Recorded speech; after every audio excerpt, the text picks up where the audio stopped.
In this video, we ask JENRES to add or modify logs.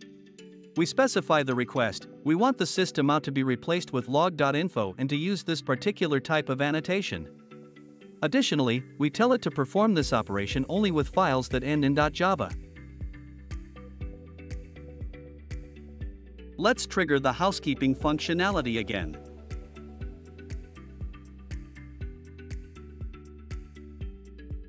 We give JENRES time to operate, and after a few minutes, we will see that a pull request has been opened. In this case, it was the one related to the logs. And as always, there is a message in this case informing us of the actions performed by JENRES. It has added the annotation and replaced all instances of system out with log.info. Let's go and see the files that have been modified.